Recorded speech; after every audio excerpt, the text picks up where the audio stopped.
1 जून से देश में आम लोगों की जेब और वित्तीय योजनाओं को प्रभावित करने वाले कई बड़े बदलाव लागू हो रहे हैं और ये बदलाव आम लोगों की जेब पर सीधा असर डालेंगे। इन्हीं के बारे में करेंगे बात। इस वीडियो में अंत तक जानेंगे ऐसे कुछ बदलावों के बारे में जो आपको फायदा देंगे या फिर कराएंगे नुकसान।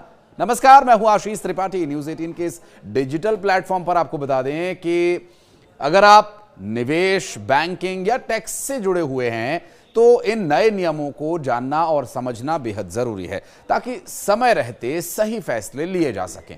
आज से income tax, credit card, mutual fund, banking, Aadhaar और प्रोविडेंट फंड अकाउंट के संबंध में जो कुछ नियम हैं वो बदले गए हैं। क्या है ये नियम? चलिए शुरुआत करते हैं। पब्लिक सेक्टर की तेल कंपनीज ने 19 किलोग्राम वाले कमर्शियल एलपीजी सिलेंडर की कीमत में 24 रुपए की कटौती कर दी है। तो सिलेंडर जो कमर्शियली आपको लेना होगा तो वो 24 रुपए कम दाम पर आपको मिलेगा। और इस कटौती के बाद देश की राजधानी दिल्ली में कमर्शियल एलपीजी सिलेंडर के खुदरा कीमत 1,723 रुपए 50 पैसे हो जाएगी। और इसके साथ ही 1 मई को भी कमर्शियल सिलेंडर की कीमत घटाई गई थी। बाजार नियामक सेबी ने ओवरनाइट म्यूचुअल फंड स्कीम्स के लिए नए कट ऑफ टाइम लागू किए जो आज से प्रभावी माने जाएंगे। और नए नियमों के मुताबिक अगर कोई निवेशक दोपहर 3 बजे तक ऑफलाइन आवेदन कर देता है तो उस पर उसी दिन का NAV यानी नेट एसेट वैल्यू लागू होगा,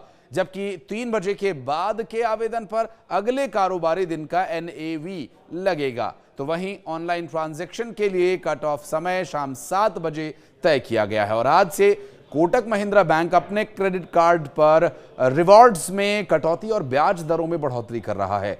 दरअसल कोटक, रॉयल, लीग और अर्बन कार्ड्स पर हर पॉइंट की वैल्यू 10 पैसे से घटाकर अब 7 पैसे कर दी गई है। तो कोटक 811 कार्ड्स के रिवॉर्ड वैल्यू जो 25 पैसे से घटाकर अब 10 पैसे और इन्फिनिट कार्ड पर 1 रुपए से घटाकर 70 पैसे कर दी गई है। साथ ही ब्याज दर भी 3.50% से बढ़ाकर 3.75% कर दी गई है, यानी 0.25% की वृद्धि। आज से EPFO अपने नए वर्जन EPFO 3.0 की शुरुआत कर रहा है। इस पर नए सिस्टम में claim process, know your customer यानी KYC अपडेट और प्रोविडेंट फंड निकासी पहले से ज्यादा आसान और तेज करने की कोशिश है। EPFO एक कार्ड आधारित सुविधा पर भी काम कर रहा है जो ATM कार्ड जैसा ही काम करेगा और ATM कार्ड जैसा ही होगा। अगर आपकी सालाना टैक्स की देनदारी 10,000 से अधिक है और TDS कटने के बाद भी ये राशि बचती है तो आपको एडवांस टैक्स देना होगा। आपकी पहली किश्त 15 जून तक देनी होती है। हालांकि इसकी जो किश्त है वो 15 जून तक देनी होती है, तो इसलिए भी आपको ये 15 जून से पहले दे देना होगा, जो कुल अनुमानित टैक्स का 15% होना चाहिए।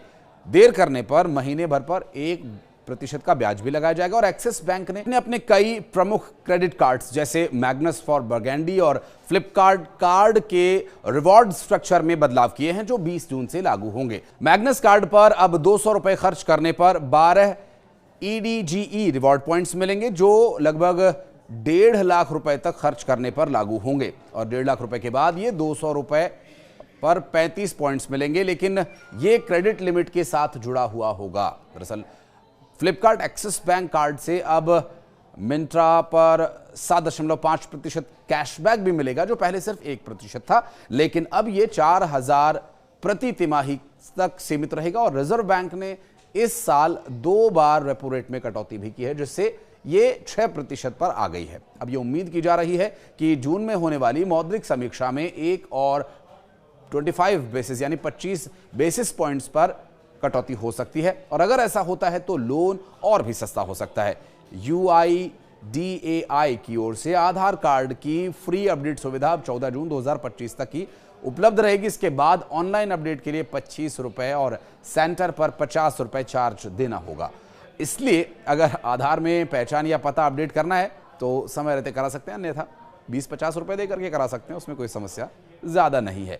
एनपीसीआई ने एक नया नियम जारी किया जो ऑनलाइन पेमेंट के संबंध में है, जिसके तहत अब यूपीआई पेमेंट्स के दौरान अब यूज़र को असली रिसीवर यानी अल्टीमेट बेनिफिशियरी का नाम ही दिखेगा, क्यूआर कोड या एडिट किए गए नाम नहीं दिख सकेंगे। ये नियम 30 जून तक सभी यूपीआई ऐप्स पर लागू किया जाएगा। तो ये कुछ फाइनेंशियल विभाग से जुड़े ऐसे बदलाव हैं जो आपके जीवन में ज़रूर प्रभाव रखते हैं और ये हर एक व्यक्ति से जुड़ा हुआ है इस वक्त, क्योंकि ज़्यादातर लोग ऑनलाइन किसी न किसी रूप में बैंक ट्रांजैक्शन या फिर यूपीआई के माध्यम से जुड़े हुए हैं। तो इस वीडियो की जानकारी अगर आपको इन्फॉर्मेटिव लगी तो शेयर कीजिए, अपने दोस्तों को बताइए और उन्हें भी अपडेट कीजिए बैंकिंग और आज से हो रहे इस नियमों के बदलाव के बारे में।